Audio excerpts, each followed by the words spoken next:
stream. It's right now. This is exclusive YouTube content. Say hello to YouTube. Hello, YouTube. All right, that was it. That's it for the exclusive, and now we're on Twitch. Well, sort of. Hi, Twitch. I just clicked the button now, so Okay. so now we're on. Now we're on Twitch. Then there's going to be like an ad. Yeah. Then we're gonna see an ad, and it's gonna be for Prince of Persia, starring Jake Gyllenhaal. I don't know why. Really? Why would they show that? I don't know. Old, don't you think? It would be a little old. I didn't even get an ad. That's weird. No, I just see the Azeroth Roundtable with the cool Murloc. Did we upgrade? Are we? Not that. Oh, there's an ad. Oh wait, no, it disappeared. Yeah. An ad for Sprite for like a quick second. Who knows what's going on? Azeroth Roundtable's here. Boom.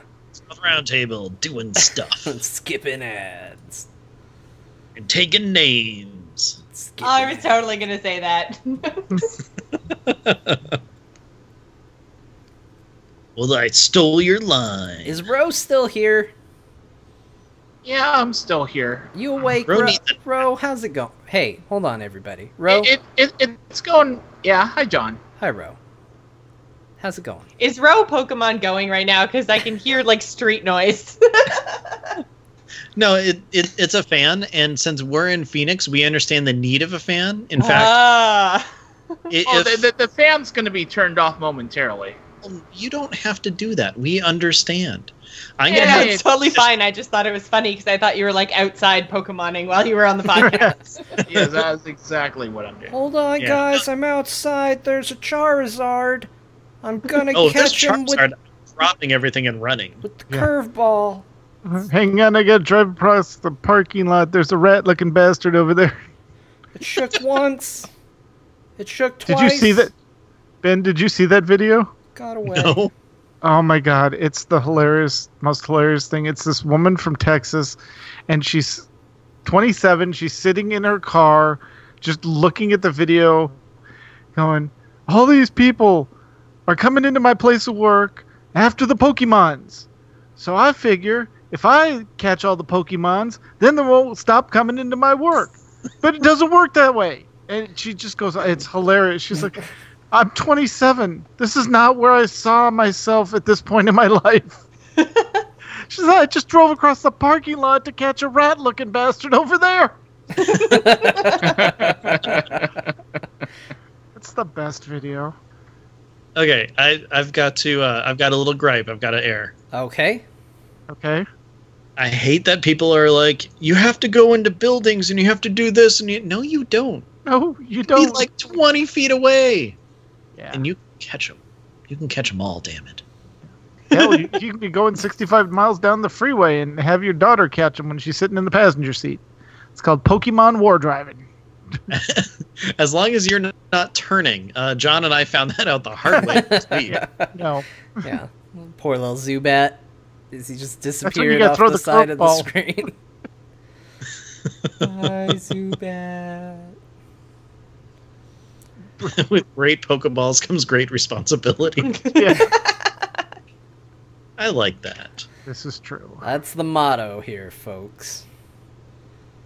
All right. What's Master Pokeballs? What? No, don't do that. No. That's gross. Stop being gross, Ben. It was an innocent Ben, question. stop being I'm not, gross. I'm not some sort of robot in Castlevania or something. You're a pervert. You're a prevert. Uh-oh, we're not going to start.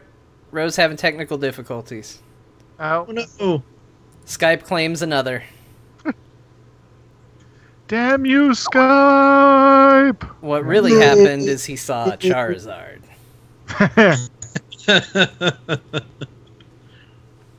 Hey guys, there's an Onyx over there. I need to go grab one. You know, Onyx is a pretty great Pokemon. Yeah, unless you're in a gym and then the sprinklers go off and you're fighting a Pikachu, and that was cheating. Hey, Jocelyn, did you see the PvP post that Holinka put up today? No. He tweeted it out.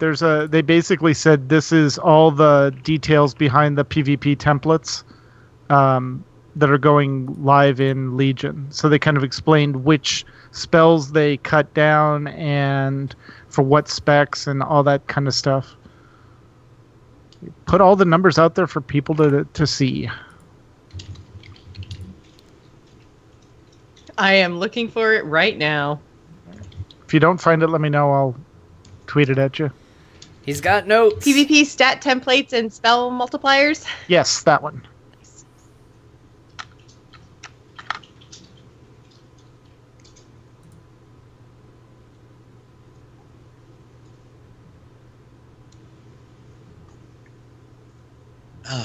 Water. Man, Nature's it's going to be so nice. I'm going to have inventory space next Tuesday, everybody. Yeah, exactly. So is that all confirmed? Mhm. Yeah. Yeah. Patches No, next Tuesday? Yeah. Well, I've been staying the hell away from anything to do with Warcraft for the last month.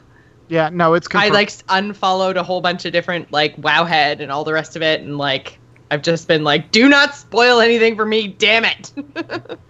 So I haven't seen anything about anything. Yep. Pre-patch is Tuesday. Oh, so you didn't hear that all blood elves are turning into trolls? I'd still kind of be okay with that. Yeah, Trolls are pretty freaking sweet. That'd be kind of like my second choice, actually. Right? Yeah. If you'd said goblins, I would have been like, what? No! Oh, That did I would have say been trolls? terrible. I meant goblins. No, too late. They're turning into goblins, but it'll be okay, because then you get to just do weird voices all the time. You get to be just, hey, how you doing? That's the worst ever of life. The New Jersey Goblin. Yeah, it's terrible. What crafting profession do you have, Jocelyn? Leatherworking? Oh, I'm sorry. Why?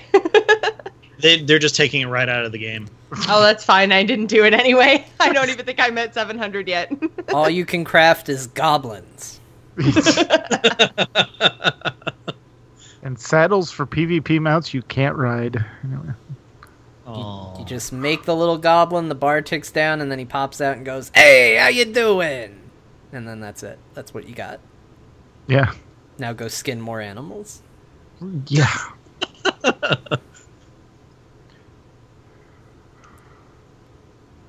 Holy crap. No. I don't know why I just said no. Just No, you can't tell me what to do, Jocelyn. It's my bowels, and I'll make the decisions around here. So basically all these spell multipliers are just you do less damage in PvP than you do in PvE, right? Yep, exactly. And it's how Yeah. much each spell does. Honestly, I find it so funny, people who are just get so deep into this crap.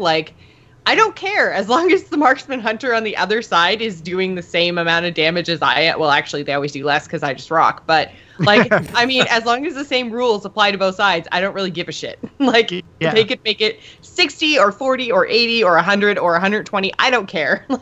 As long Yeah. as everything applies to everyone, why does it even matter? Yeah, make it balanced, make it fun. That's what Yeah, matters. I just leave it out. I just leave it totally up to Blizzard. I don't ever get this. And even then, I feel like I have a good rotation, and I'm usually either at or near the top of the damage charts when I PvP, even in Ashran. So I feel like my rotation's pretty good, but I don't think that I have my rotation 100% down. So then I'm like, if my rotation's not 100% down, what do I care if it's 80% or 70%? My hand movements are probably causing me a 10% decrease in damage. I'm not world first PvPer. So Yeah. this is just way too crazy stat heavy for me. No, but it was interesting to see the how much they're reducing healing damage, from the healer, so you're not getting flame shocked by the shaman healer, and getting nuked for ridiculous amounts. Oh, I just went straight to Hunter, so I didn't read all the other stuff. But Yeah, no, but they've cut the healing. oh, I see. So Yeah, if you're a healer, you do less damage. Correct. Makes sense. And the same thing with tanks. Yeah, that makes sense. Yeah. So that's Hey, why I was looking at it for specific, just kind of looking at overall how they were adjusting numbers and such. Mhm. So. Okay, question Although- for you. since you read up on everything, and I'm sorry I'm interrupting, so just go ahead. It's just a side question anyway. Okay, well, I was going to say, like, they've got, like, I'm looking at Resto Shaman, says all damage reduced by 25%. Oh, so I guess that's, like, 5% less than mine, because I was going to say, why didn't they just say everyone's damage is reduced? Because my damage as a hunter got reduced, too, by 20%, but... Yeah, I guess, exactly. yeah, it's 5%, so... But...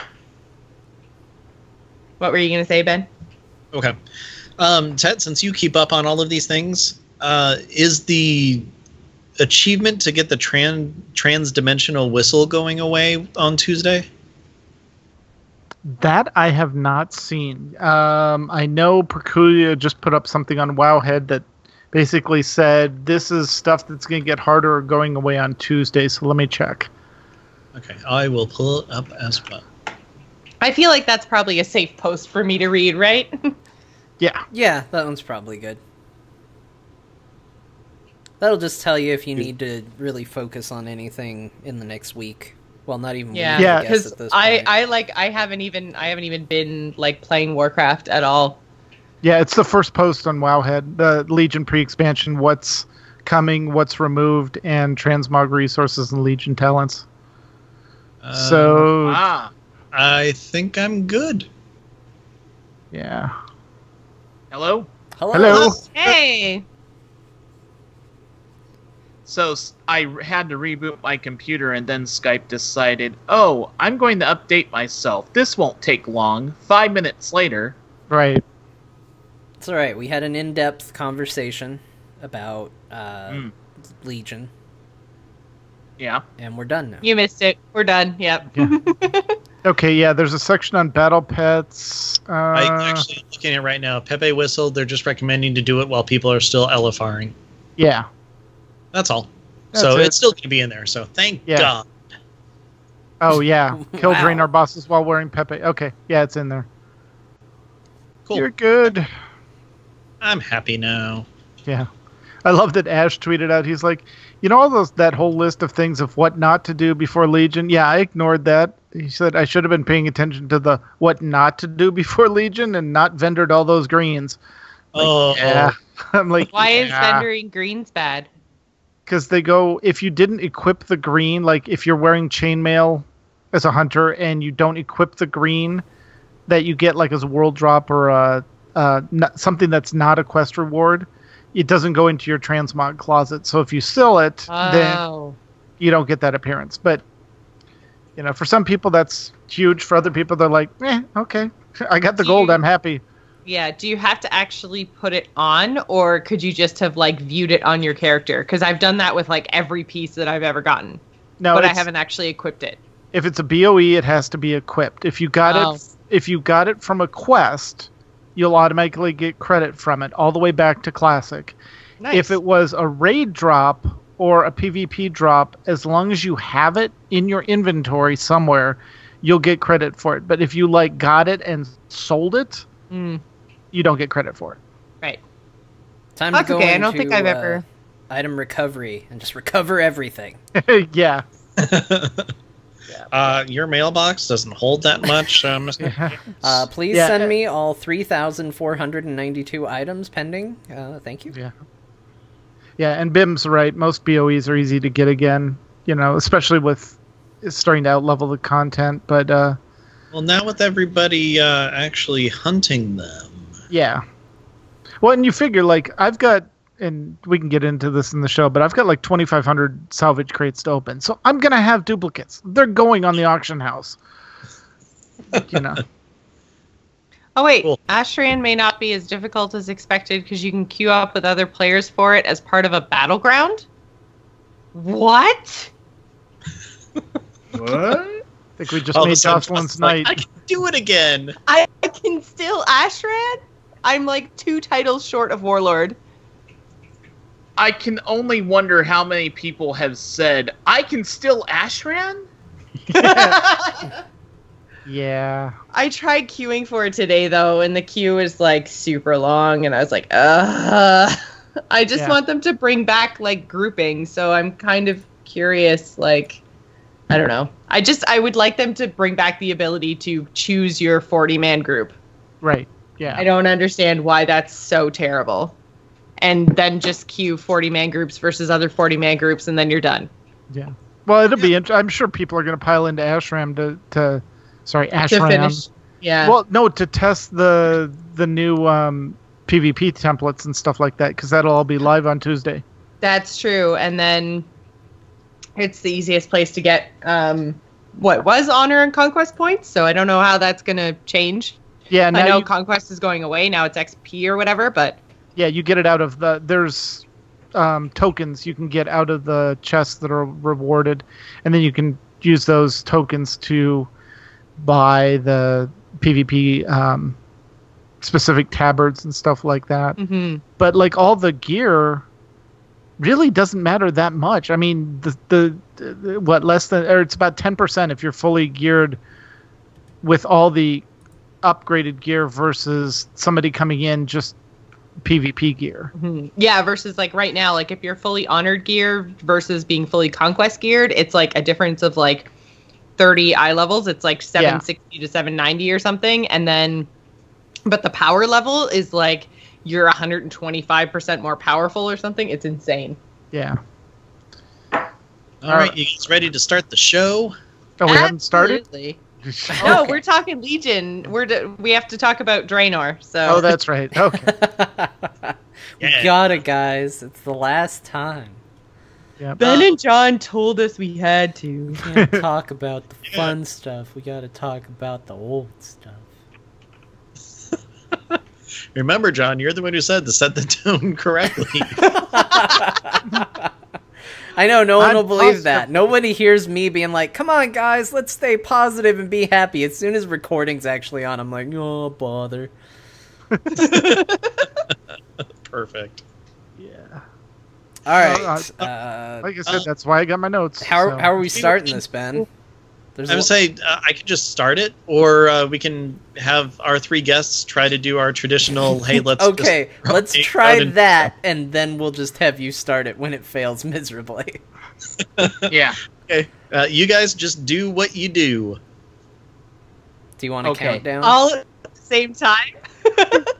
I don't know. I'm leaving it up to you three. Yeah, look, I don't want to step on anybody's toes during the intro or anything, so... I mean, heaven forbid John interrupt Jocelyn from doing the intro. I know. That's what I'm worried about. I'm worried that we're going to like do it perfectly, and then just as we're doing it amazingly perfectly, because it's me, John's going to interrupt. Just your part, though. Yeah, just only your part. So, I mean, actually, this itself could be the intro, you know? Nah. No?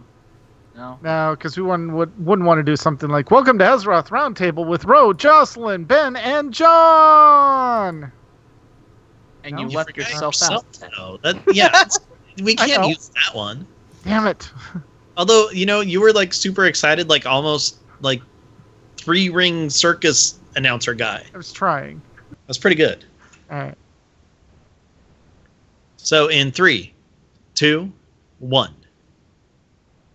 Welcome to Azeroth Roundtable featuring Ro, Jocelyn, Ben, Tetsemi, and Jon Jagger. Wow. Wait, we're all last name of Jagger? What? Yes. It's a big family. It's the Jagger family reunion. Hey, I move like Jagger. Oh. Welcome to Azeroth Roundtable, episode 173. My name is Ben Bumhofer, or Jagger, whatever. With me, as always, this week is Jon Jagger. How's it going, Jon? I'm the original Jagger, but we can all be Jaggers today. That's not an answer to your question at all. I'm doing well, Ben. We're trying to set a tone for this. We can't all be Jaggers. We could. Sure we can. Sure. Yeah. Okay. Well, with this week, we have a very packed round table. In fact, I'm looking around the table, and we had to actually squeeze in an extra seat or two. But you know what? I'm going to go alphabetical order here. Welcome to the show, Jocelyn. Hello, Ben. How's it going? It's going fantastic. How are you doing? I'm catching Pokemons. So it's great. That's good. So if we randomly hear you go, ee, and run away during the middle of the recording, it's because there's something across the street? Exactly. We'll keep an eye out for that. After you, alphabetically, of course, is Ro. Welcome, Ro. How's it going? It's going good. I don't have to really wander around to catch Pokemon. For some reason, Rattata's just like walking up to my house and saying, "Hi, catch me." Oh, so it's doing all the work for you. No wonder you joined Team Mystic. Whoa! Shots fired. Shots. Fighting words. And last but not least, we have Tetsemi. Welcome, Tetsemi, to the show. Thank you for having me back. It's always a pleasure chalking with you. You know, we need to go drawing with chalk, apparently, so... Everybody go to urbandictionary.com, look up what chalking is. Is that... I don't want to know. Well, you know what? John, you kick off the topic because you have a really good knack for it, and I'm going to check out Urban Dictionary really quick. All right, hi everybody. John here. And this week, this is the week. The week many of us have been waiting for. The week I don't think anybody dreaded. I don't know why you would, but one way or another, this is the week we are saying goodbye to Warlords of Draenor. Don't look it up. Don't go to Urban Dictionary. And that just means I'm going to go to Urban Dictionary right now. Congratulations, Ben. Your entire listener base is now going to go to Urban Dictionary. Yep. Especially if you're under 18. Do not do that, please. Wait, in iTunes, we're marked as mature, so I think we're safe. Okay. Yeah, Never just mind. don't read it. We're not that mature. No, I'm not doing that. Oh. So, John, do we need a moment of silence for Warlords of Draenor? I don't think we're going to get it. People are looking up chalking. I think we're... You know what? In all honesty, I'm probably cutting this part out of the show. I think you should. Oh my gosh. Okay. Okay, hold on. I got to see what it is.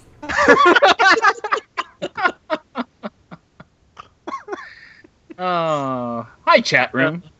We're good. Yeah, this part is getting cut out from the podcast. So, congratulations, YouTube folk. It's not even going to show up at the end of the show. Oh, Oh, my there's another one gosh. It's not that. Okay, no, I didn't need to look that up. Today's lesson is never go to Urban Dictionary. Apparently, God. yeah, okay. So, anyways, John, why don't you... Chilling and walking. That's not that bad. It's a combination of chill. It's walking slowly. What? Jogging. No, that's not the definition. You looked up the wrong one. How'd you No. hold? You're good. How'd Scroll you spell down. it? There's a whole bunch of different definitions. Oh, Oh, if you scroll down, okay. Yeah. Oh, like the cocaine one, right? Okay. Yeah. Exactly. And So this week on Azeroth Roundtable, we are actually going to be doing something that we've done for every expansion that we've had a show for, so basically Pandaria. And we are going to be talking about Warlords of Draenor. It's essentially the last week that we have to talk about it because, as everybody knows by now, the pre-patch is going to be coming on July 19th. So this is our way of saying, you know what, Warlords of Draenor sometimes might have been tough, sometimes might have been great, but we'll miss you. Ish. Ish. Ish. Okay, well, how about there this? will be parts I miss, yes. Yeah. Yeah, let's go with the positive stuff here, and I'm going to tell you guys what's the one thing I like the most about Warlords of Draenor before I even get into all the negative stuff. And I will say, for me, the thing I liked the most about Warlords of Draenor was it was stupid easy to make a butt ton of gold, and not just because of garrison missions, Yeah. but just I got into the pet farming market with farming the Servant of Demidos pet, the eye dude Orumu. I made hundreds of thousands of gold. I hit gold cap for the first time. That's something I never even came close to doing in any expansion before it. So if you were someone who didn't make a whole lot of gold prior to Warlords of Draenor, you probably saw that change for yourself as long as you just invested a little bit of time. Yep. So was that I something agree. that you did just basically off the top of the expansion, or was that going on throughout? Because No, I found like, throughout. I couldn't sell anything. Yeah, Oh. so at the beginning, you could make a lot more, like as far as like the pet farming stuff, because a lot of those pets, not many people had them at the beginning, so they were worth a lot more. The Demodos pet that I talked about, it's a Voidwalker pet you get by killing a rare in Shadow Moon Valley.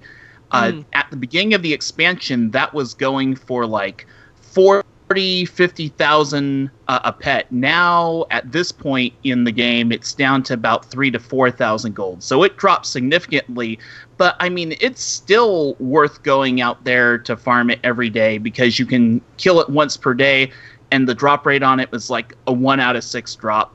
For some people, it was far better than that. For other people, it was far worse than that. But for me, I usually got 1 or 2 a week.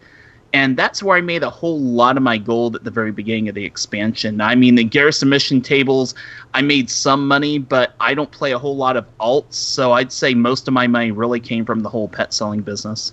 Yeah, one of the things that I definitely remember from this expansion is, Ro, I mean, you offered me Servant of Demodos probably 5 different times over the course of the entire expansion.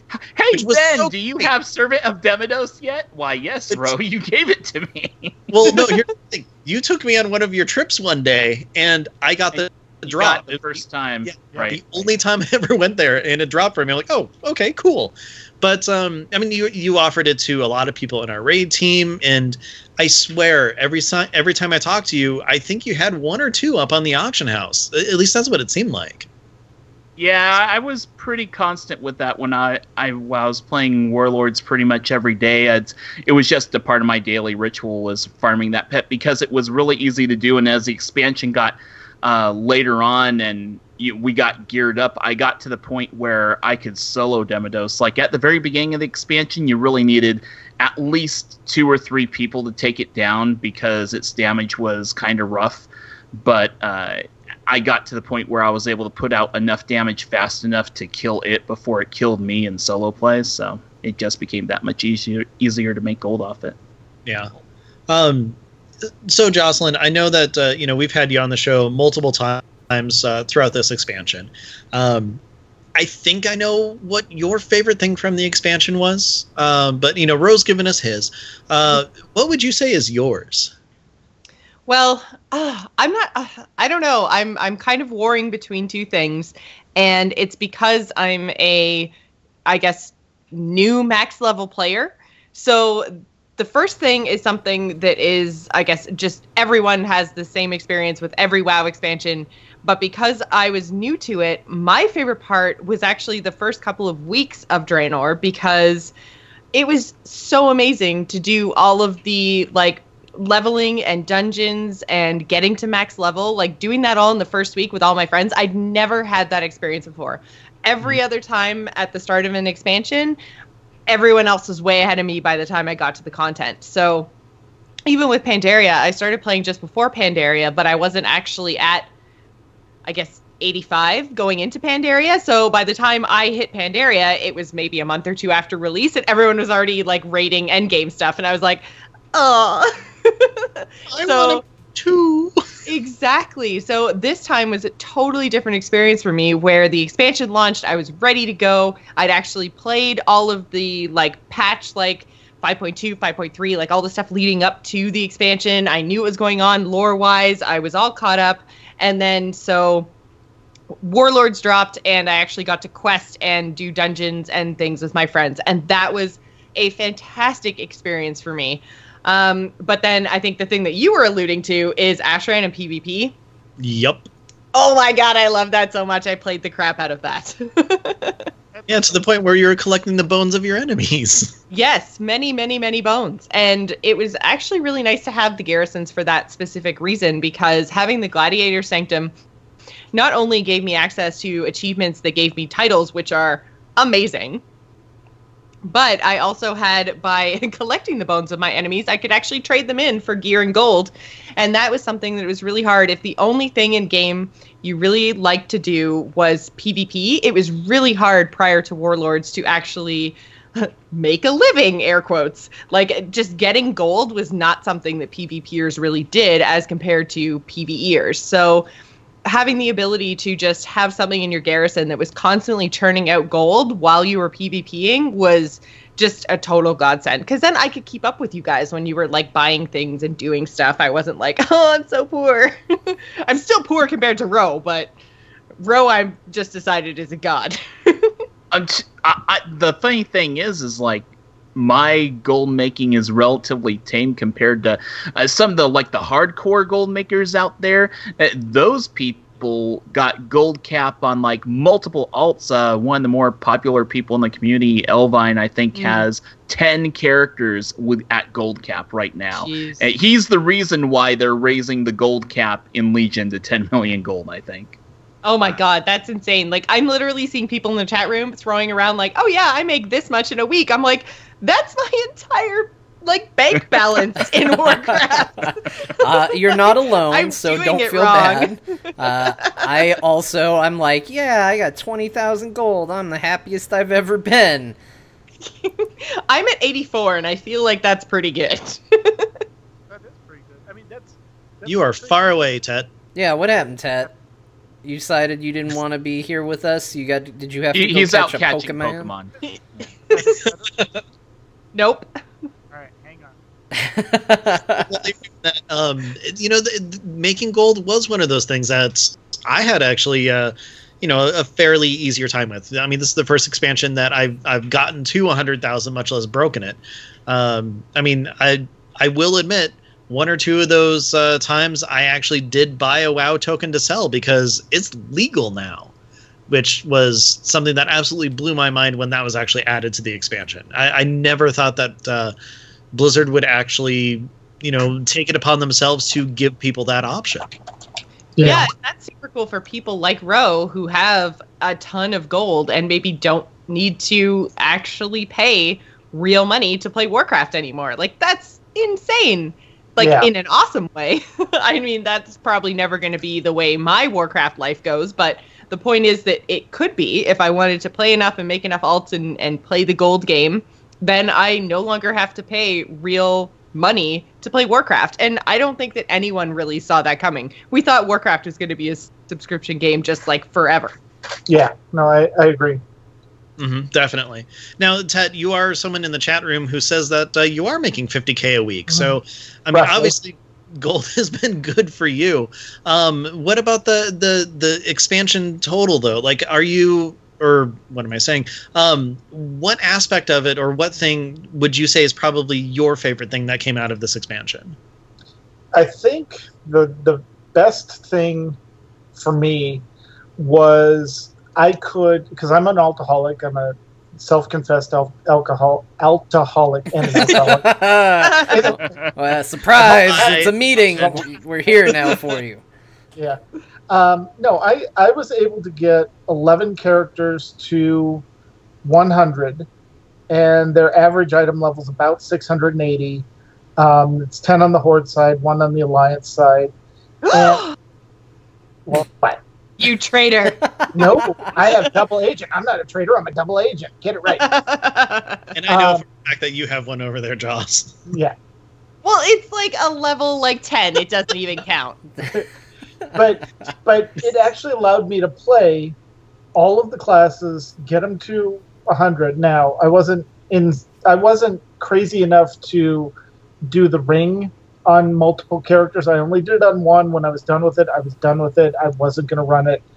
I mean, all the other tunes that I have, all the other alts I have, basically are sitting at, you need to go to the sun, the Arakoa thing and get the ring from there. I never even ran dungeons past that on any of the alts, but that's a whole discussion we can get to in the road. But what it really allowed me to do was play all my alts, which I love doing. I was able to make enough gold, because once you have 10 alts at 100, and you have all the shipyards, and you have all the garrison buildings, if you just run the garrison missions in the shipyards, the money just comes in. It's not, it's maybe a half hour a day to go through the 11 characters, and you're just getting gold. So I was able to buy the Transmog Yak, which was one of my goals. I picked up the last 2 Panthers I needed, the Jeweled Panthers, the yellow and the blue. I was able to make those.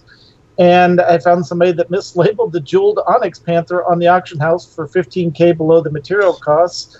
Oh, So, Wow. yeah, because to make the Jeweled Onyx Panther, you have to make the other 4 Panthers. So you need the 20,000 gold orb times 4 for that. And they had it listed at 65,000. I'm like, okay, I'll take that. So that's what, I made enough gold to be comfortable heading into Legion. I never bought any tokens off the auction house for game time, and I'm sitting on about 2,500 salvage crates ready to open on Tuesday. So that was the fun part of the expansion, was just collecting stuff and doing stuff. I took a month off from the garrison. I took a month off where I logged into Raid and didn't run my garrison missions because I was just like, no, I can't be bothered. I'm sorry, I'm done with this expansion. And came back and started picking it up again.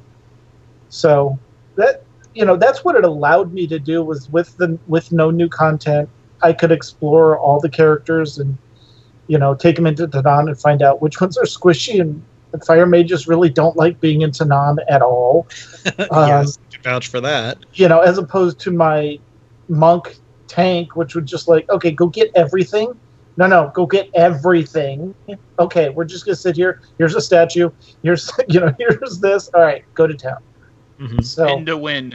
Spin to win. Yeah, exactly. And Ted was my main throughout the whole thing. So I got I did the all the achievements for this on him. I don't know, if you want to touch on some of the stuff they did, but there was some really good stuff in Legion from a gameplay standpoint, like the addition of the bonus areas where you could go in and it's like, hey, while you're in this area, if you do this, we're going to give you bonus experience and bonus bonus mission rewards and stuff like that. That was fun. That was cool to like, oh, I didn't even know I was wandering into an area that had something going on. This is kind of cool. We have a very different definition of fun, sir. Yeah. The bonus objective thing's kind of weird, though, because here's the thing about bonus objectives, and one thing I will say in general about just the way we see a lot of things happen in World of Warcraft is it's all about how you package it. So if you think about it, bonus objectives essentially were additional quests that we would have in previous expansions had a quest giver give us, except we didn't have to go to a quest giver to activate it. It was pretty much set it and forget it. The quest automatically turns on and completes itself when you finish it. And yet, when you put it in the context and you label it as a bonus objective, it suddenly seems that more attractive to complete, right? And that's one reason why you're going to see that kind of stuff carry over into Legion. It's sometimes something can be done almost exactly the same way, but if you name it one way and if you execute it in a different way, it becomes that much more attractive or appealing. And the same thing can work in reverse, too. See, I think that's the reason why I didn't like it, though, because I don't know, the word bonus always has a weird connotation to me. Star Wars The Old Republic really got on my nerves with their use of the word bonus as well, where it's like you go through this epic planetary story and you're like, oh man, this was so good, and all these cutscenes and all these cool moments, and it's like, all right, now go to your next planet, and just as you're getting to the place to leave, someone's like, hey, I got another mission for you, you're not done. And they start a thing called the bonus series, which is, it feels exactly like, here's all the quests that weren't good enough to be part of the stuff you just did. And it's like, there's no bonus to this. This stuff is awful, and it's distracting me from the part that I liked. And that's kind of how I felt about the bonus objectives here. I kind of, if I managed to do it while I was out there, I was like, all right, well, I guess that got done. But generally speaking, they weren't interesting to do, and they never really felt like a bonus. I feel like if they want to earn that name, they could have probably done something where, you know, they had that mechanic where when you picked the item you wanted, it had a chance to roll and be a better item. Maybe if by completing the bonus series, the odds of that going up were improved, then it would have felt like a bonus. Hey, I'm unlocking the ability for something. Hey, I'm working towards something, rather than just, here's a little more experience and, you know, maybe a little bit more resources.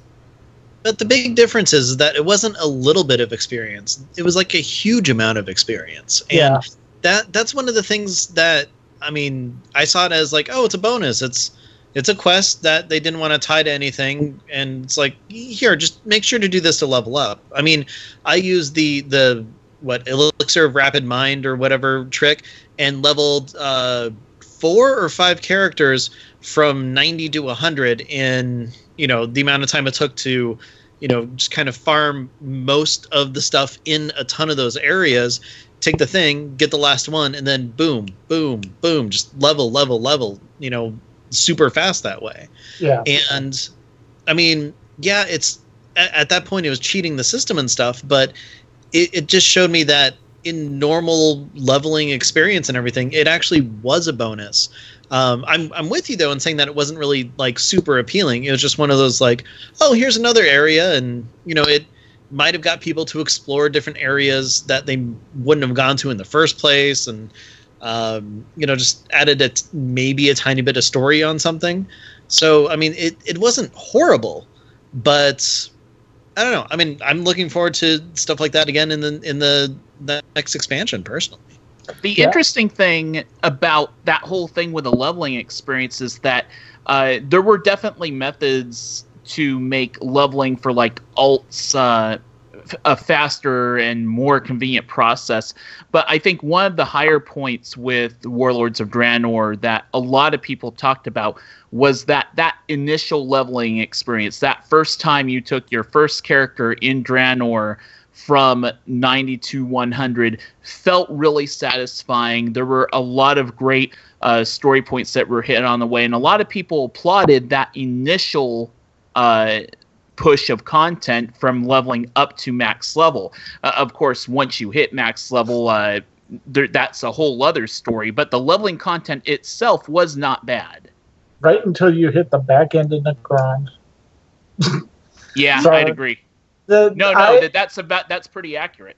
Yeah, so once you got, because typically, even on your first character, by the time you got into Nagrand, you were 99 or 100, just depending on if you'd actually done the bonus areas and stuff. And so I know the... I think I broke Sorry, that. I sent him a message in the middle of talking. Shouldn't have done that. That's okay. No, I'll just get it quick. Once you hit max level and you were in the Grand, it opened up additional quests which wouldn't have been there if you were still at 98 or 99. And so it made the storyline very muddled. And I kind of wish they had said, okay, you're not going to get this quest offered to you until you finish the previous version so you could actually do them in order. Because it was like you hit 100 and you wandered in the Grand, and all of a sudden you went from the storyline to, oh, hey, there's this storyline and 5 others. Yeah, I think that's really interesting. Everybody go.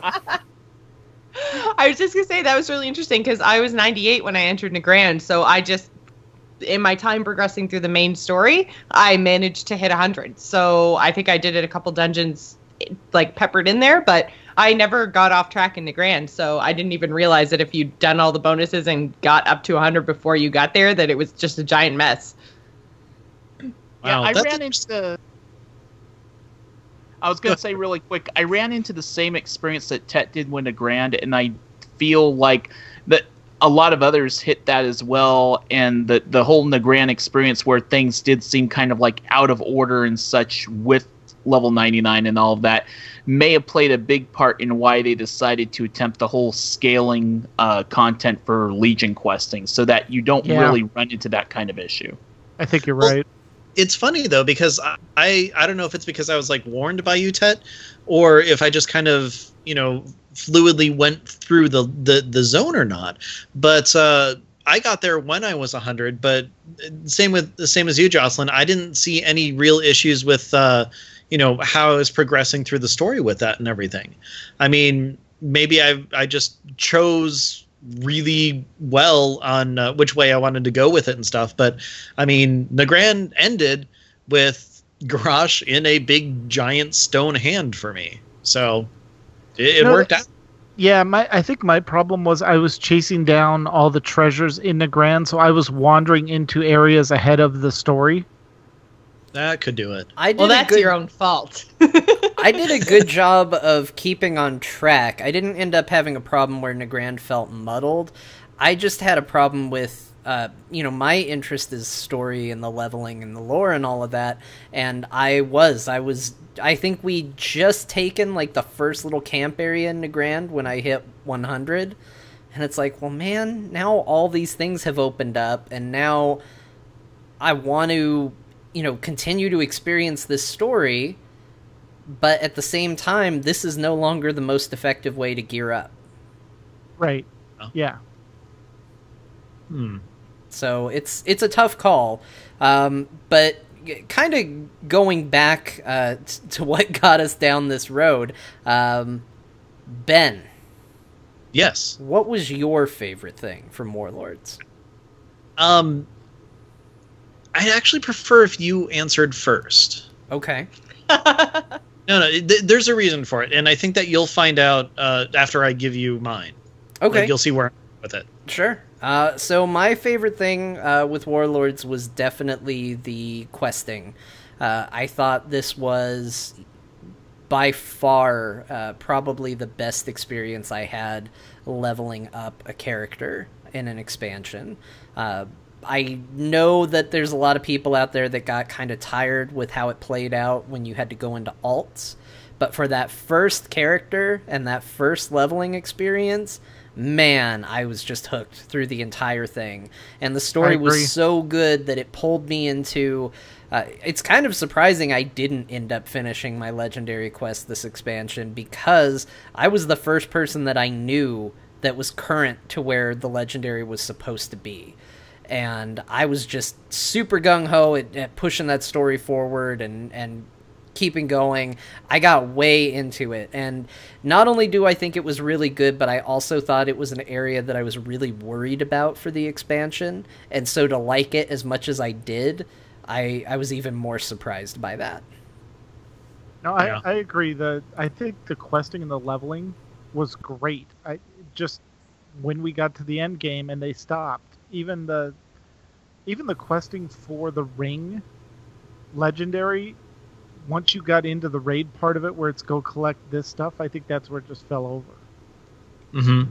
Yeah, and that's the thing is that it is a really cool storyline when you're going through it.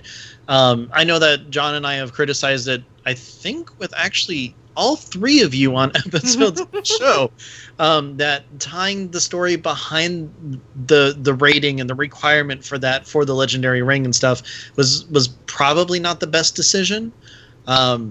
But for the story that they had and the different scenarios that they added into it, it was really cool. I actually did enjoy that part. At least up until Garrosh dies. This expansion feels incomplete. And it wouldn't be surprising to me if Blizzard finds a way to actually redeem that going forward, where maybe some character arcs that I felt like was going to be played out in Warlords that didn't. Because look, here's the reality. If you believe that Warlords is a complete expansion that they didn't cut anything from, I got news for you. There's a lot of stuff that got cut out of this expansion. Yeah. And it wouldn't surprise me if a lot of the things that got cut play out in some form, either leading up or in Legion itself. I think a lot of people were expecting more from Khadgar. I mean, all of a sudden he shows up, he looks super young all of a sudden, he's buzzed his head, and beard, and he's like, "Hey, what's up? I'm Khadgar." And you're like, "Well, you look like an old man the last time I saw you, Khadgar. What's going on?" And he's just like, "I'm important." He just cleans up nice. Yeah, he does clean up really nice. I was like, man, hey, Khadgar, I'm going to just hang out here by you for a little bit, man. And if you came in wearing a tux, though, woo! But I think that there was a story there that ultimately never played out fully, because it was kind of sudden that he just showed up, because he really didn't seem to care much beyond now. And then all of a sudden he was just like, "Hey guys, I'm important." And we were like, "Cool. I'm sure you'll tell us why soon." Yeah. But we never really got that story. But I think the story all the way up to Garrosh's death was, one of the most solid ones they've ever told. Mm-hmm. I want to hear what Ben's favorite is, John, but I want to come back to this because how they told the story, or what they did with the Warlords themselves, which were drummed up as the big bads of this expansion, we really need to go into. Oh, we will. Definitely. I definitely have a lot to say about the story, too, later. All right, we'll get to that. We'll make story a topic in the future. Yes. Ted, make sure you write that down in the notes. Oh, it is. Like I said, I've got mine broken out. It's gameplay, professions, leveling, rating, lore, guilds, overall, and what did I accomplish? I got it all here. All right. Well, I'm going to throw you for a loop. Super organized. I'm going to throw you for a loop once we get around the corner. But Ben, what was your favorite thing in the expansion? Well, first of all, Ted, cross off professions. We're not talking about them in this episode. Doing it. Oh, I know. Okay, so first of all, John, I knew that you would say the leveling process in the story. That's one of the reasons why I wanted you to go first. You would present it a lot better than me, because that should be a story good. You're quite elegant or eloquent with it, and I appreciate that. Here's the thing.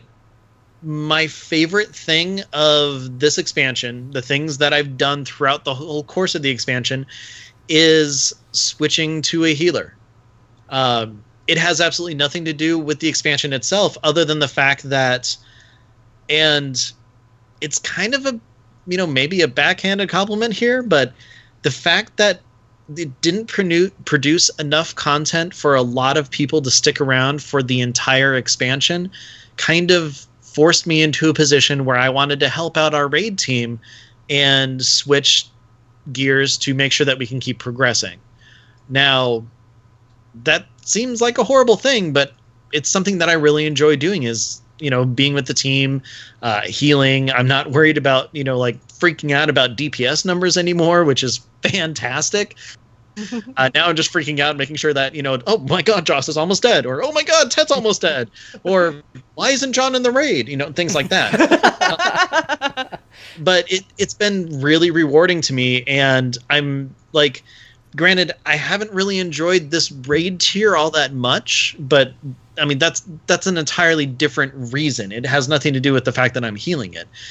It has to do with the fact that, it's the raid tier that it is. But I've come to experience WoW in a very different way. And I mean, yeah, I'm always going to be a mage at heart. It's one of the reasons why I'm still going to be leveling my mage.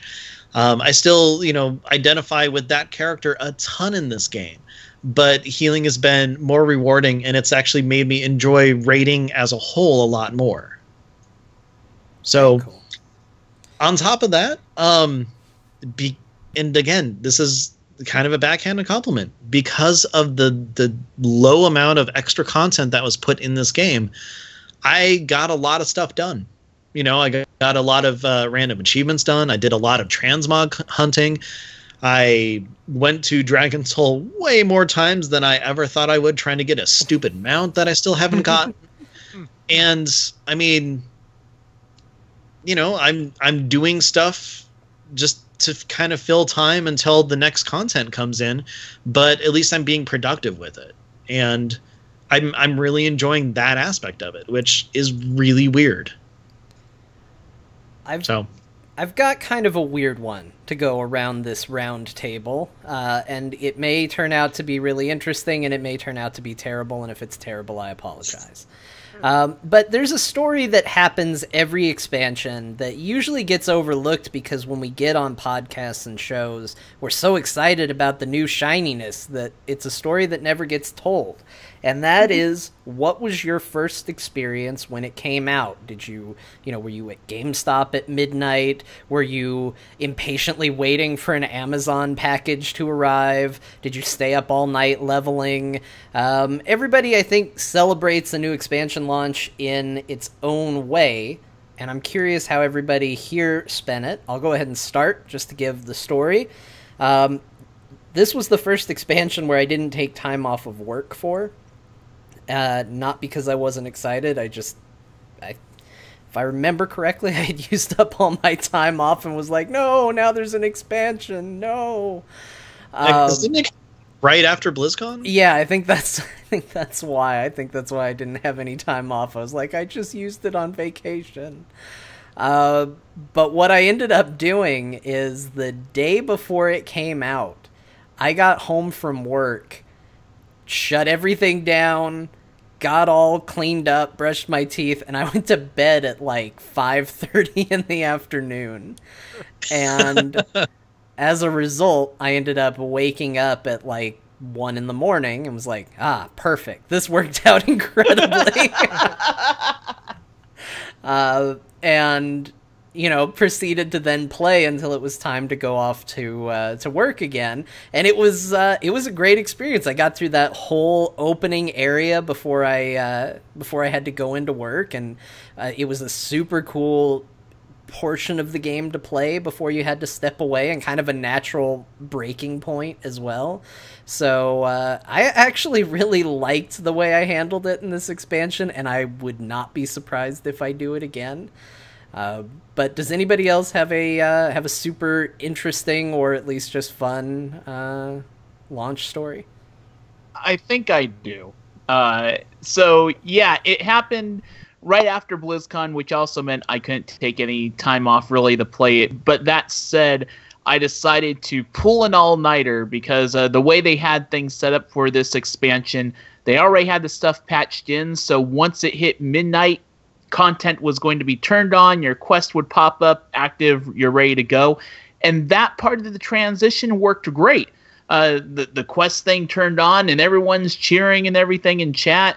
Yeah, I actually had chat open. And we're off to the races doing the first initial bit of quests. And I would say about half an hour into it, I logged out because there were 300 people all stacked on top of this surveyor's tool where your garrison was supposed to be. And somehow in all the beta testing and stuff like that, Blizzard didn't seem to think that a bottleneck like this would be an issue on launch day. And when you're dealing with 300 people trying to get one thing to work, and now, mind you, I was able to click on it, but with all the people hitting the server load and everything like that, and obviously there was a huge surge of people checking out this expansion because we saw this great spike in the player base at the very beginning, that one little surveyor tool just couldn't handle it. So a lot of people couldn't move forward with getting their garrisons set up. And after that, I'm like, well, I guess I'm headed to bed. So I planned to do an all-nighter. That surveyor tool said, nah, check back tomorrow. And they eventually patched it so that wasn't necessary to move on with the questing, so on and so forth. But lesson learned there. I just love it. You actually look through the surveyor tool and saw come back later. Yeah. There's a goblin holding a sign like 100 feet away, just come back. We give up. We're on strike. Yeah, the nice thing is they fixed that type of stuff where you can actually click through all the people for Legion, so it's awesome. Yeah, you're a little quiet again, Ted, but we heard you. Jocelyn, did you have any sort of like wonderful opening experience with Warlords? No, not really. I ran into the same experience as Ro, where like I had a big chunk of time set aside, and then I got stopped by Garrison Gate. So, I didn't really do too much crazy stuff. The stuff that I did was more like leading up to Warlords, I guess, because I did all the 5.3 content, because for me, that felt like the most important thing to do, because like as soon as that story moved along, then it wasn't there anymore. So I did a lot of stuff around that content, but as far as the expansion launching, it was just like, I need to get home and play this as soon as possible, and then jumped in and played it and went, oh. Yeah, that's why I think John might have the right idea, the whole playing it like through the night instead of trying to play it like during the day. I know, I was It's shocked. like Pokemon Go. You can't play in peak hours. I thought that I had made a mistake. I was like, man, I'm going to be just sad and grumpy like all day long. And then what happened was, while I was at work, I was hearing a lot of stories from people who were like, I can't play. And then I got back and I was like, Surveyor tool, all right, click that. That worked real fine. And it was good. I was shocked that that decision ended up being a good one, because I was certain that I had made the wrong one. Yeah. Ted, what about you? I know that you usually have everything like digitally set up and everything, all ordered and stuff, and then you have a physical copy that comes onto a second account. Correct. Yeah, no, I normally order from Amazon the collector's edition, physical collector's edition. By the way, if you people haven't ordered the physical collector's edition, get it from Amazon if you have Prime, because you get like $18 off of it. So, yeah. That's good, but what do you mean, you people? Yeah, I know. But yeah, I did that. I ordered the digital collector's edition, put that on my first account so I could play. When the physical edition came, I think it got here at like 8 o'clock launch day in the evening. I put that key on. Blizzard refunds you the digital key, and then I put that on my second account and started playing. I don't really... What I remember from the expansion was everyone standing around in everyone else's garrison and not being able to fly out of the garrison. Oh, yeah. Oh, I do remember that. Like, being stuck in the air and just, like, falling repeatedly on top of... Or the mount would just kind of, like, fly and then stop and then drop, like, a stone towards the earth and then pop back up into the air. And I just remember being certain that one of these times it's going to hit the ground and I'm going to die. Yeah. Yeah. But once it got past that, wasn't a problem. I just knew to stay outside the garrison for a while until they get it fixed. They patched it, like, did hot fixes throughout the afternoon, evening, and had fun. Yeah. Before I talk about mine, I just want to say that Blizzard does a fantastic job when it comes to launches. I mean, if it's not a smooth launch, they make it smooth, like, as fast as they can. And, a lot of people give them crap over the Diablo 3 launch. That was years ago at this point.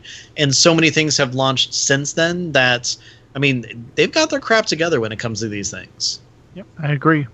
Yeah, I mean, even today they had hey, if you're in the beta, everybody log in at 4:30 because we're going to test the Legion launch.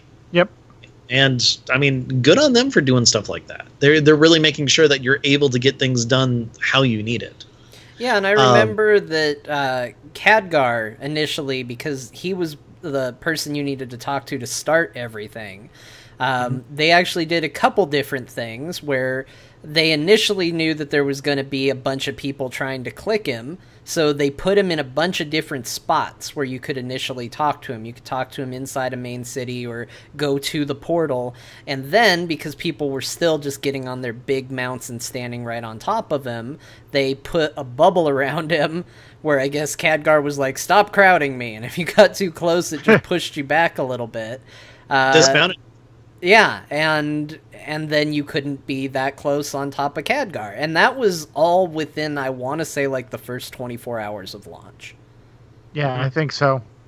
Yeah. By the time I got home and got to play, yeah, he had this big ring around him. I'm like, oh, hey, Khadgar, how's it going?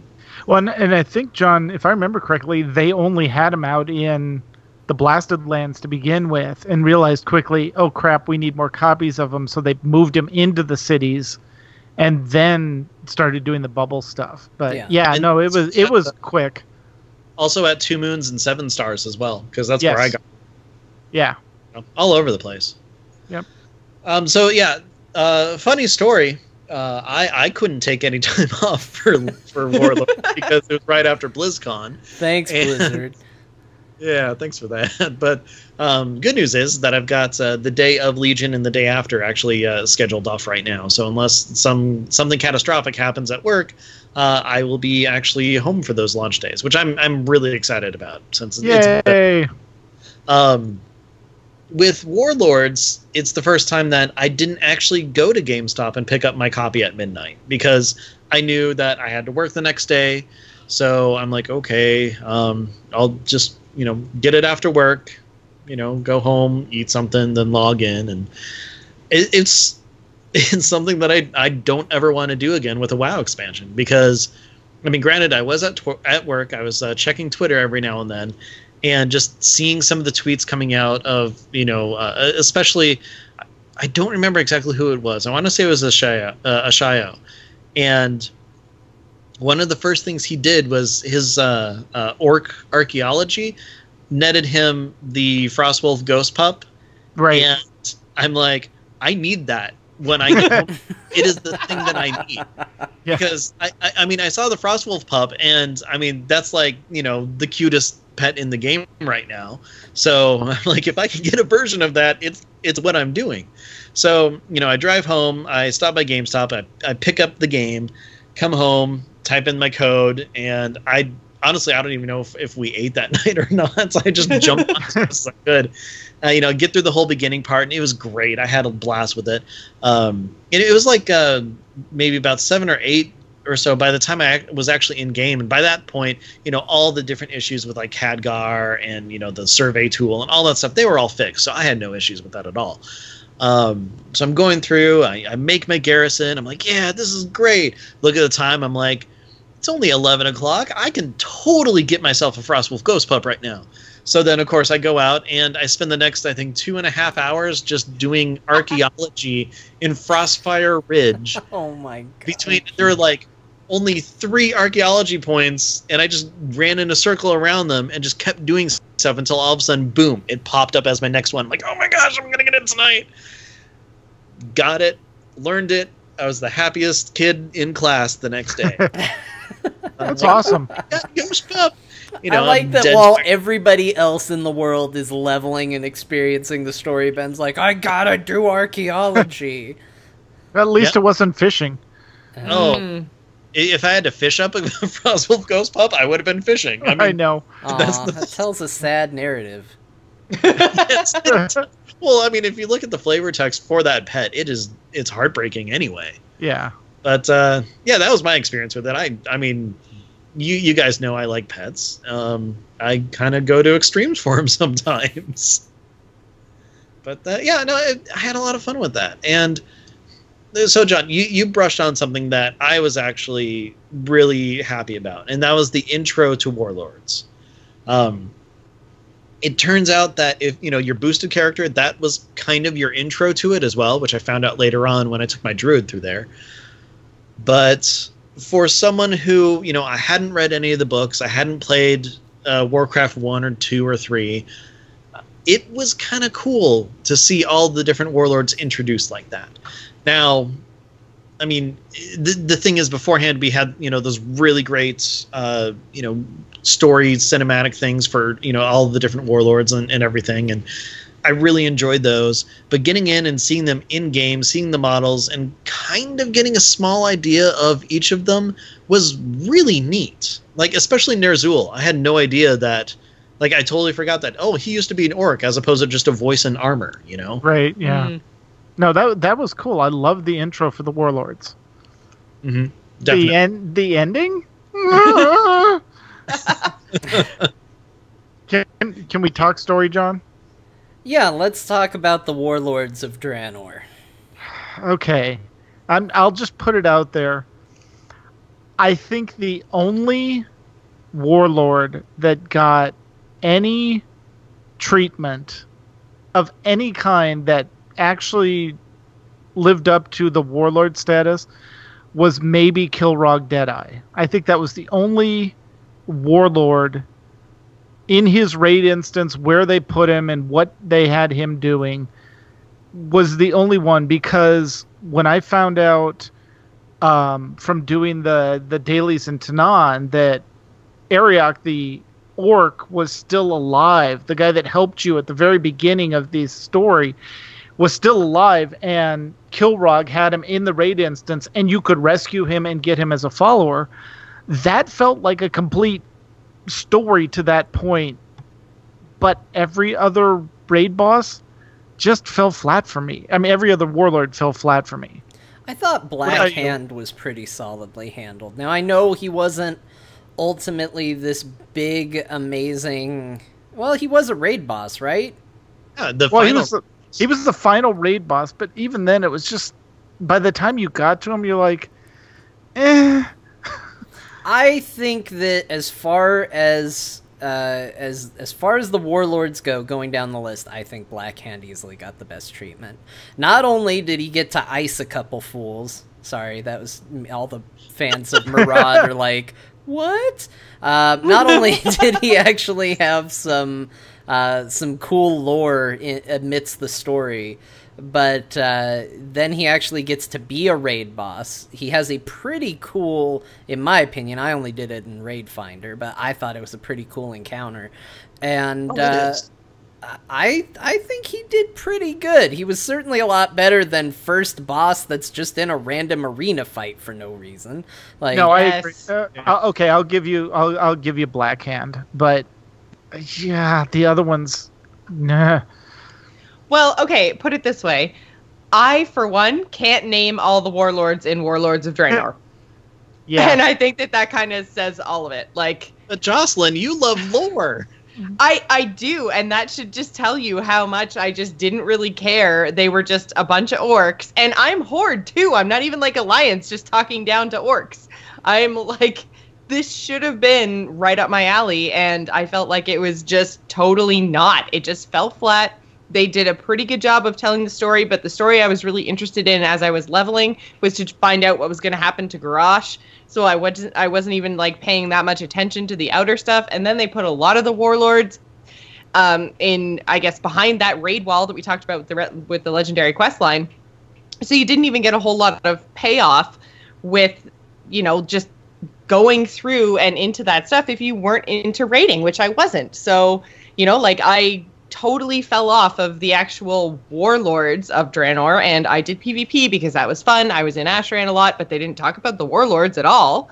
And then, when I got into raiding later on and we did Hellfire Citadel, then there's a couple in there, but there's nothing too crazy. And it felt totally disconnected from everything else I'd done. And by the time I got to the raid content, I skipped 2 raids and also I'd done it. It was like a year and a half previous that I'd done the quest content. So I didn't remember. And so I feel like nothing really made them stand out except for potentially Black Hand. And Kilrog, I agree that I think the Kilrog raid encounter was good. But just overall, the introduction was done so well, and then everything else was so convoluted that they all just blended together to me. So yes. I feel like that's a huge failing. Yeah, no, I agree. So, and this kind of goes to my complaint about the whole thing with lore and Warlords of Draenor is that you had all this questing and leveling content, and the story throughout the questing and leveling content was solid, and it was good, it was great. That said, it lacked one important thing, and that is, for the most part, with Black Hand probably being the real main exception, it had plenty of opportunities to set up and build up and flesh out all these warlords that a majority of the player base still don't really know a whole lot about. I mean, if you played Warcraft since the RTS days, and these names are familiar to you. But they had so many more opportunities during that questing and leveling content that they could have done more with each warlord and set them up. And in many ways, they just didn't cash in on that, so that when you got to them in your dungeons and your raiding content, it just felt like you were taking down another orc that, they happen to be a warlord, and that's it. Agreed. The most disappointing of the warlords to die for me wasn't even Kargath. I didn't have that big a deal with Kargath because I felt the whole arena thing fit his origins as far as like he rose to power because of the arena and he died in the arena. So I thought that was kind of cool. I thought that their treatment of Ner'zhul was absolutely wretched, and I feel like going back to John's point of it felt like there were things that were left incomplete. I totally feel like they meant to do something more with Ner'zhul and never got back to doing it. I feel like Ner'zhul, the way he was handled and the way he was eliminated, you feel like he was supposed to come back in the story of Warlords at some point to do something pretty crazy or some sort of big plot twist, and they never really went back on that.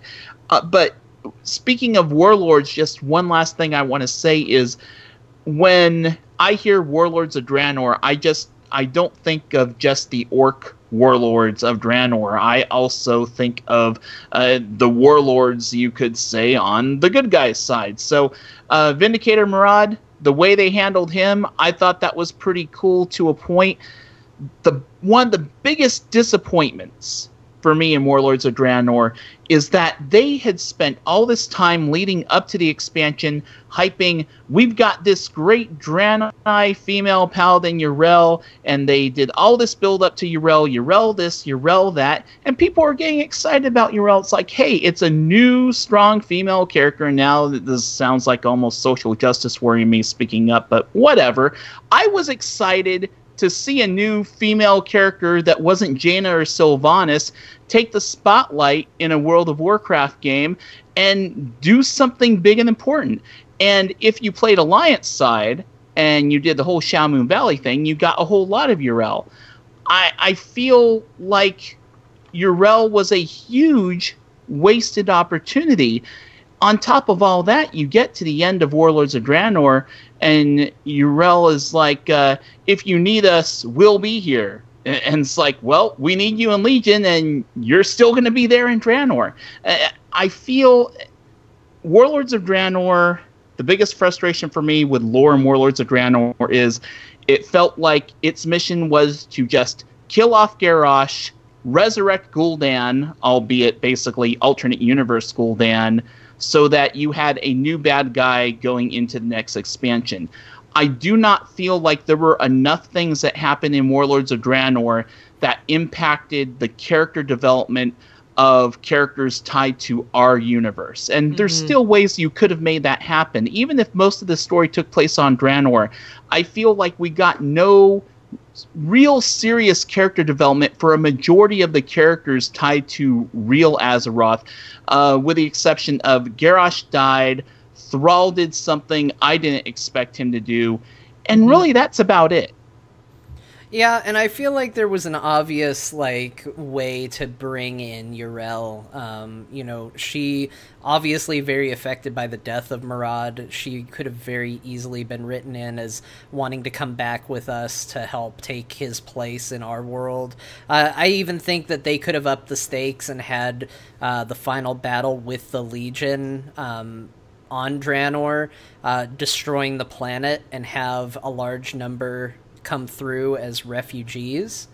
As a nice way to bring these characters into our world and explain why everything we just did is relevant. Because now we kind of have this weird alternate reality bunch of people that I'm not sure if we're ever going to meet them again, because I'm not sure how much this is important to the actual story versus, oh, this was just a little story conceit to be able to show you some stuff that is from old games. So who knows if we're ever going to see them again. I would think Yrel will find a way to come back, but you know, it's going to be very weird if suddenly like one or two characters come through and that's it, especially when we're in dire need. It's like, oh, we need an army. Hey, remember how we saved you from an invading force? You guys want to come repay the favor? That'd be cool. And maybe that's where they're going to go. Maybe that is going to be a moment in the expansion. It would certainly be an interesting one if, you know, everybody's on the back the back heel, the back foot. I always mess this up because Bo friggin' says it weird, and he's messed me up permanently with it. But we're up against the ropes, and all of a sudden the portal opens, and here comes all our allies from Draenor. That would be kind of cool. Well, John, I hate to break it to you, but alternate reality version of Thrall is basically just played by Benedict Cumberbatch. That's kind of the only difference. Nice. I'm fine with Benedict Cumberbatch Thrall. I mean, it's weird, but it's fine. Yeah, that's how it works. So before we close, I just want to say, or ask, kind of based on what John said, what about, Warlords of Draenor, and I know that we know a lot about what's going into Legion, but what about Warlords of Draenor would you like to see in Legion or in future expansions? John, I'm starting with you. Start with me. Okay, Tet, I'm starting with you. The leveling experience. Duplicate that and keep it going at top level or end game once you've got to the end. Keep the story going. Borrow whatever you need to. Beg, borrow, steal from Miss Pandaria 5.1. Put that in Legion, and I'll be happy. Yeah, I agree with you on that. Jocelyn, what about you? For me, I would just love to see some sort of PvP something like Ashran, because I loved Ashran so much. It was so great to get into just this like open zone that had constant PvP stuff going on. And obviously we've had that a couple times before, but it's the first time I've done it at max level. So I love the idea of world PvP without actually being on a PvP realm. So I want to see some sort of either iteration of Ashran like in Legion, or like just upkeep to Ashran, I guess. Like the ability to join a group and enter Ashran and queue for it is great, but I don't want it to just stay the way it is. Like I want it to constantly get new content and get upgraded. If they're not going to have a world PvP area in Legion. And I've been staying away from spoilers completely, so I don't know anything. But it does seem very much like Alliance and Horde are kind of joining forces, and to have a world PvP something in Legion seems like it would be kind of weird. Unless it's like a gladiator training type of an area. I don't know. But yeah, I just want to see more PvP love. And I think we're going to get it because of the new system. So I'm just crossing my fingers that it's actually fun. I could just see walking around and all of a sudden getting an arrow in the back of a head by an alliance and screaming, PvP area! I won't spoil anything, Jocelyn, but if you liked world PvP, you're going to enjoy PvP in Legion. Yay! Arrow in the back of the head! Ro, what about you? What do you want to see carry over? Carry over. I guess carry over for me would be, I want there to be opportunities for players to be able to participate in solo-ish content and cash in on rare things, kind of like how I did with Demodos, but it doesn't necessarily have to be in that way. Small spoiler alert, for those of you who liked the Treasure Room scenario in Mists of Pandaria, there's something kind of like that happening in Legion, and I haven't done it yet, but I've seen it on playthroughs and such, and it looks absolutely awesome and amazing, so I'm really hyped for that. See, this is what is so great about not playing every little bit of old expansions, is I have no idea what the hell you're talking about. Yeah, so there was a single player Treasure Room run in Mists of Pandaria that I really loved, and they have found a way to do something kind of in that vein, but even better with a lot more strategy and potentially a lot more rewarding. So look forward to that when you hit max level. But I guess for me, it's more, I know you said, what do I want to see carry over? For me, I think it's more importantly, what do I not want to see carry over? And for me, that is, I do not want to see a shallow endgame story carry over. I want the endgame story development to matter. I know that without spoilers, there are going to be a lot of big things that are happening at the beginning of this expansion story-wise. It will change the Alliance and Horde forever at the beginning of this story. Get ready for that. Be hyped for that. I want to still see big moments like that midway through the expansion. I want to see big moments like that at the end of the expansion. Moments that are going to matter and shape the course of future expansions to come. Don't just front load all of your big oohs and ahs and explosions Michael Bay style at the beginning of the expansion. Carry that energy and momentum throughout the course of the expansion, and you will keep players subscribed and coming back for a 1.5 to 2 year period rather than just ditching after 6 months. I agree. Personally, what I really want them to carry over is, and I mean, I actually know they're going to, so it's kind of a cop-out, but the incredibly awesome end cutscenes to some of the various zones that they've had. Shadow Moon Valley was absolutely amazing. That other one that I can't think of that has Blackhand in it, that was great too. I mean, it's one of those things where I'm so glad that Taron Gregory is employed at Blizzard, because he just makes these characters come alive in those cutscenes, and they're perfect for telling story, and just the amount of like excitement and tension and, you know, just emotion that are filled in them are so good. So I guess I should say I'm assuming that they're going to be coming, because again, he's still employed at Blizzard, so yay. Well, John, he even tweeted that out. He said, "Rad cutscenes coming." So, yay! I get my wish. John, I hope that was enough time.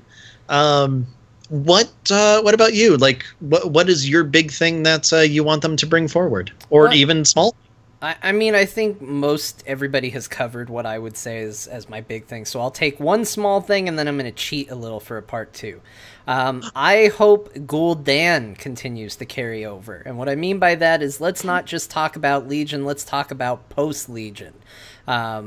Because I was a little disappointed that Garrosh was wiped out. I felt like he was a compelling World of Warcraft only lore character. I mean, he wasn't from a time before or anything like that. And to have him kind of bite it after they built him up so much, I felt like the time to do that was in Pandaria. And if you weren't going to do it in Pandaria, do something cool with him. And then they didn't. So I thought his ending, I thought the cutscene was cool, but I would have liked to have seen him linger on. I think if you look at what made Arthas such a compelling villain, it's that he was a villain in Warcraft 3, and then he was a villain in the expansion to that game, and then he was a villain throughout all of World of Warcraft up until the moment he died. That's a long time to be hanging around. And so now they have Gul'dan. I've never been more interested in Gul'dan as a character than I am right now, both from what he did. Well, from what he did in this expansion, from Heroes of the Storm, from the Warcraft movie, where he was a fantastic character, maybe one of my favorite things in that movie, because you just loved to hate him, and he's weird and gross and old, and he hugged people to death, and it's great. And he's super buff too. What's up with that? Yeah, he's kind of like weird. He's like an old wrestler, is what he looks like. So he's Mickey. What you're saying? Yeah, it's just gross. Everything about him is gross, and it's great. So I hope he sticks around. I hope they let their villains percolate a little bit, because I think they're more effective that way. And then the cheating thing I'm going to say is this, because it's not really stealing something from Warlords. I think every expansion has really nailed something, and I would like to see them carry that something from each of those expansions forward. And the big ones that I'll name is, in Warlords, we had amazing storytelling and questing. In Pandaria, we had an amazing world to live in and experience and be a part of. And in Lich King, we had amazing villains. And if they can make an expansion that takes those 3 things and hits on every single one of those notes, they're going to have something really incredible. Yeah. I feel like the thing we're going to see them nail in Legion, and I'm crossing my fingers for it, but I really think that's going to happen, is we're going to see them nail how to keep players engaged in an expansion longer than just 6 months. Because that was their biggest failing in Warlords of Draenor, so you have to think that they're going to do everything in their power to swing the pendulum the other way. The question is, will other things suffer as a result of that? That remains to be seen. Well, I mean, if they go by normal Blizzard fashion, they're going to swing the pendulum so far the other way that people who've never actually played World of Warcraft will be somehow playing it without even knowing it. and, and I think some of your questions, if you've watched the Q&A from Thursday with Muffinus, they did a really good job of explaining what they're doing to keep people engaged at endgame. So it looks promising. Yeah. Guys, I think that that wraps up Warlords of Draenor for us. I mean, it definitely was an expansion that had its lulls, but the thing is as we've talked about, it definitely had highs, and I know that each of us have bits of it that we absolutely loved, because, I mean, it's World of Warcraft. It just kind of does that. Yep, So, agreed. John, on Skype, you keep flickering on and off like you're trying to talk. I think it's his fan. It's because I keep muting. Oh, okay. I was wondering. I'm like, what's going on? John's trying to talk or something. No, it's because I keep muting. Because I was like, I'm going to take a drink. That was good. I don't want people to hear me drink. And then I was like, unmute. And then I was like, oh, I'm going to burp. I'm going to mute again. That works.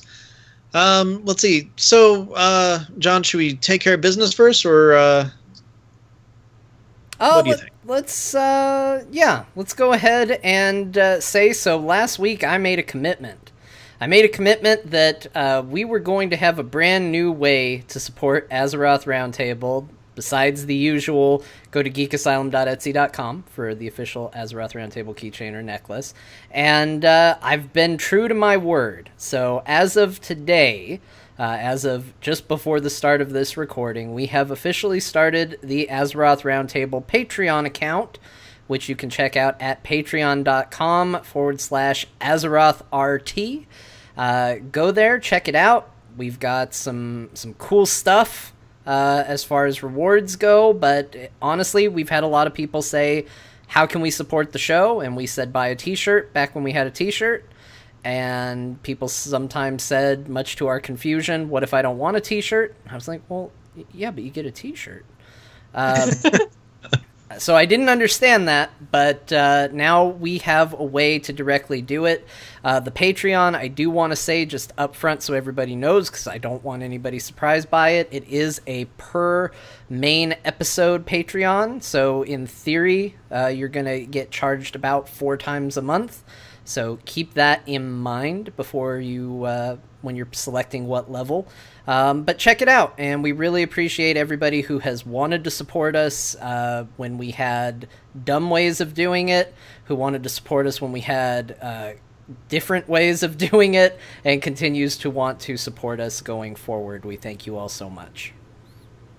Definitely. And one big thing, which we're going to put audio up on it on the site and everything, so everybody knows. By the site, I mean the Patreon site.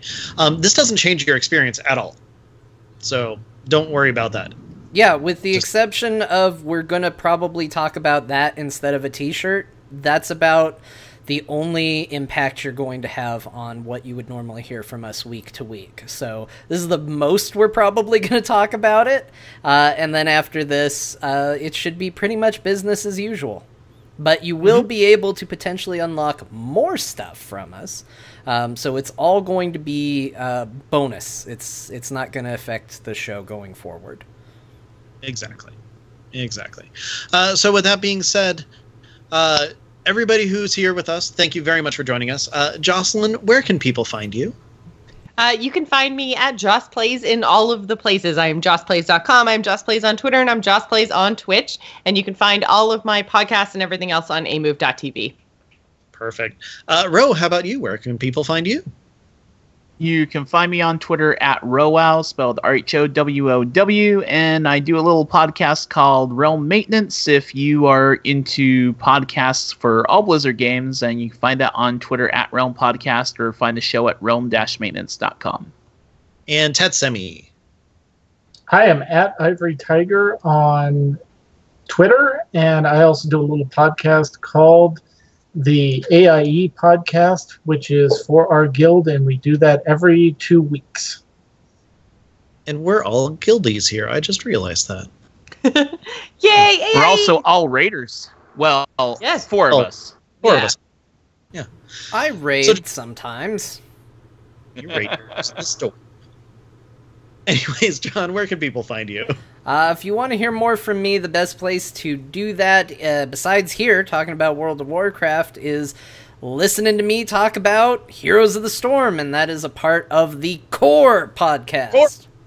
That Core. is part of the Frog Pants Network. You can find out more about that at heroesforyou.com.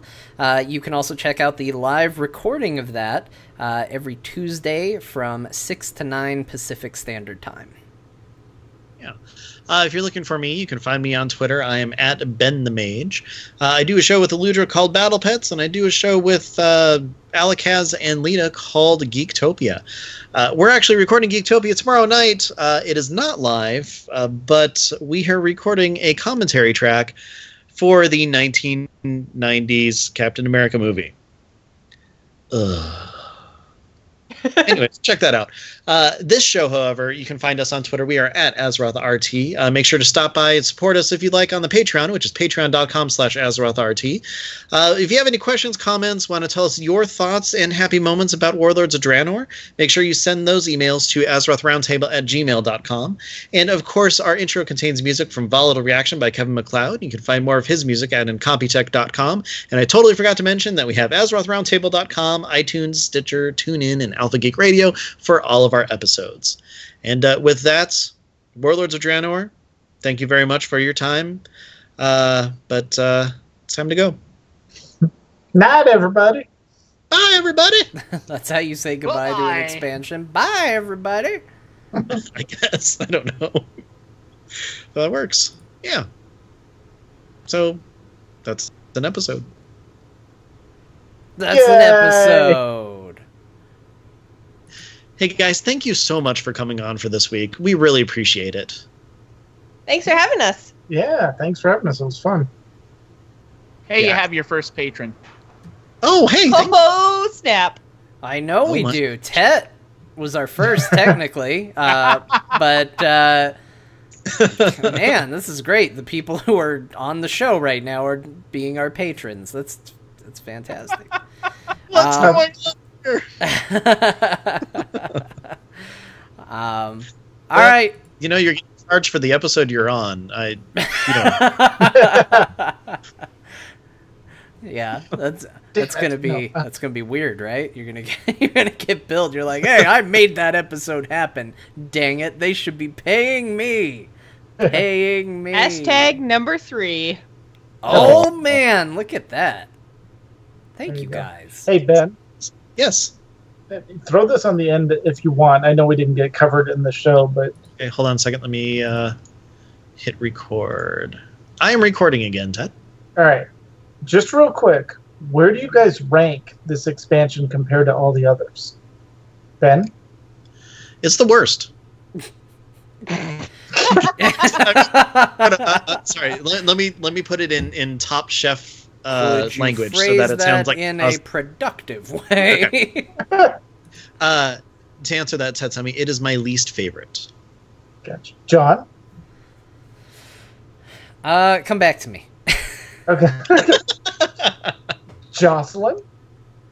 It's actually kind of tough for me because, I mean, I've got, I think probably about 100 days, give or take, in my, like, slash played. And over 50 of those were at level 100. So I've played this expansion more than any other expansion, and that was 100% because of how much I enjoyed Ashran.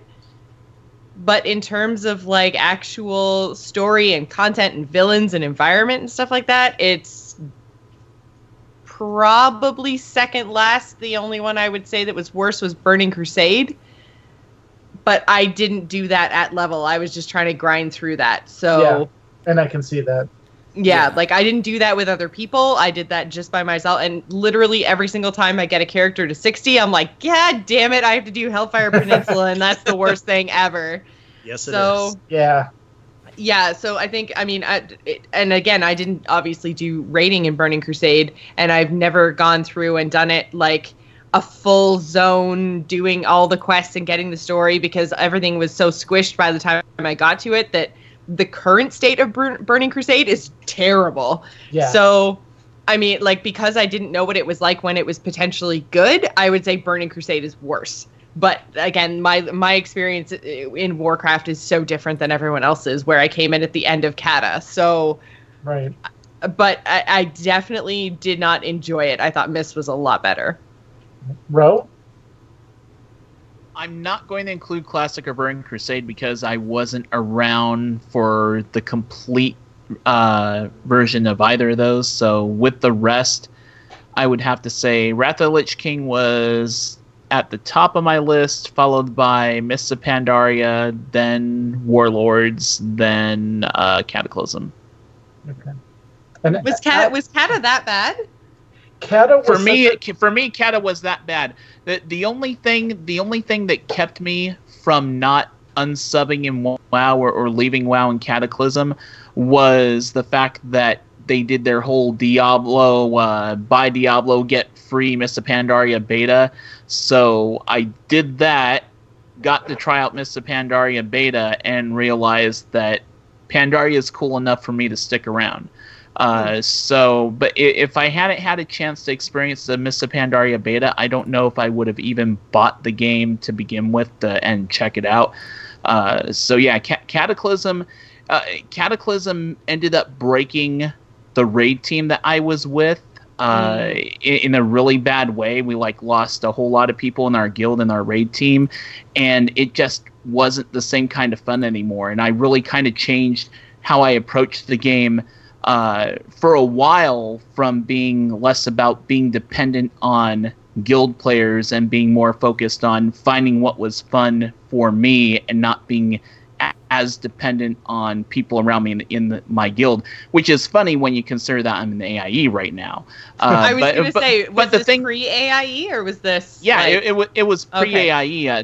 Okay. The whole what brought me in the AIE was mainly, just all the podcasts I listened to and the instance and stuff like that, and I thought, hey, AIE may be a cool community to check out, and it is. But during that period between my old raid team basically breaking up in Cataclysm and the time I joined AIE, it was really about trying to find my own fun and trying to find a way to keep myself interested, and that was thanks to the Mists beta and getting started with podcasting, really. Yep. And for me, I think my favorite, it's a toss-up between Wrath and Mists of Pandaria. I think with Mist coming out just slightly on top because of the 5-1, 5-3 storylines and the way they did that. Classic and BC fall in the middle, and Warlords and Cataclysm are at the bottom, mainly for reasons Ro echoed. Cataclysm broke a lot of raid teams, and guess what? Warlords broke a lot of raid teams, both on content difficulty and the content itself. So, but John, what about you? All right, so I've given it a lot of thought. I will tell you that the battle for last place was hard fought between Warlords and Cataclysm. And Cataclysm won out as the worst expansion, in my opinion. And I'll tell you why. It won basically on the merits of when I was so put off by Cataclysm, I was actively wanting to play WoW and wanting to like WoW, and it was making me not like WoW. The nice thing, and I mean, this isn't going to be a compliment, but the nice thing about Warlords is when I felt like I was done with Warlords, I had no issue walking away from it. I had plenty of things I was interested in doing, plenty of other fun things to work on. I didn't really miss WoW while I wasn't doing it. It wasn't really something where I was like, oh, I wish I could play WoW. If only I liked it more. You know, that wasn't an issue that I was having. I was able to just kind of say, okay, I got what I needed out of that expansion, and I think maybe I'm done at this point. With Cataclysm, it was like, just make me like you. Just do anything to make me like you. Please make me like you. And it never did. So Cataclysm is going to win, then Warlords. It's very hard to place Vanilla and Burning Crusade because I think Jocelyn's spot on. Like, if I hadn't experienced it at the time that it came out, Burning Crusade is the obvious weakest expansion. But at the time, it was something else, and so I think it ranks a lot higher for me for that reason. I think my favorite remains Lich King, followed by a very close second with Pandaria. Cool. To order all of them, since I just crapped all over Warlords. My favorite is Wrath. Second favorite is Mists. Then, I mean, I would put Burning Crusade next, but I mean, I came in so late in the expansion, I'm going to go by Joss rules. Joss rules are best rules. Yeah, pretty much. After that, we'll do Cataclysm, and then, yeah, Warlords. Like I said, my favorite thing, or at least the most rewarding thing I got out of this game was not really the expansion. It was, you know, finding out I like to heal. But the story was cool. So, yeah. There were good bits about it. That's right. There were gur. Yeah. So yeah, that's awesome. It. Cool. Sorry we didn't get to this in the episode itself, but I figured you'd want to capture it. So. Oh, not a problem. I might throw it at the very end, just to be all like, oh yeah, guess what? We kept talking a little bit. Here's awesome. The ranking. We did official ranking business. No, but I think it'd be interesting to revisit this every expansion and see where you rank that expansion compared to the rest of them. But that's just me. Just from now on, I'm going to say whatever the current expansion is, it just sucks. Nice. At the end of the entire thing, that's just what I'm going to do. I might already like Legion more than Cataclysm. Yeah. That's not too hard, John. No, it's not. That's a low bar, John. It's a very low bar. I don't know. It is interesting. Like, to me, the interesting part of this conversation is maybe less what's your favorite expansion and why, and more kind of like what we touched on with what Jocelyn said, where it's, you know, for me, Burning Crusade, very memorable, very good expansion because I experienced it at the time, whereas I can completely see it being considered the least favorite by just about anybody who didn't experience it at the time. It's a real lull in the leveling experience. I think if you were going to cut anything out, that's where you make your first cut. Well, and that's why I always say that the leveling experience, you should start at level 1 in Wrath of the Lich King, because it's a really good starting point. Mm-hmm. And doesn't screw around with the time travel too much. Yeah, they gotta fix that some year. Nah, they never will. I don't think they will, but I think it's a shame, because the timeline is really messed up. Yeah, I mean, that would take a Cataclysm level of effort just to fix that, and it's not worth it at this point. Yeah. Yeah, it's easier for them to just say, hey, please pretend that there isn't anything super weird up with our timeline. Thanks. Remember the Sunwell. We have it. Yeah, it's back. We're good. All right, we're good. Just remember that. Well, remember it. I do. Do you? Because when I started the character, you told me it was back, and then you started complaining about how it was destroyed. So do you remember the Sunwell, Mr. Man? Asama Shalinori. Goodbye. Smoke bomb. Exactly. Man, you gotta watch out for those Blood Elf NPCs. They're slick. All right. Well, thank you, everybody. That's gonna conclude our show. It was a little bit longer, but we had a lot to talk about. Yeah, I gotta go to bed. All right. Nah, Me too. go to bed. I All right. don't have to, but I want to. There you go. Thank Ro, you guys for having me. yeah, thank you very much. You guys were great. And Ro, thank you very much for, disrupting your sleep cycle for us. I really appreciate it. It's cool. I love being on the show with you guys. It's awesome. All right, you guys were great again. Thank you so much, and have a fantastic night. Bye. Bye, Good night, guys. everybody. Bye, guys. Hey, But- John. And now it's weird because we're still streaming, but now everybody's gone from the call. Oh, I'm not going to talk to you about what I was going to talk to you Yeah, that's why I said we're still streaming. So then. Oh, I was actually going to ask first, too, because I'm smart like that. now that we have apparently teased everybody with the promise of alluring secrets, goodbye, stream.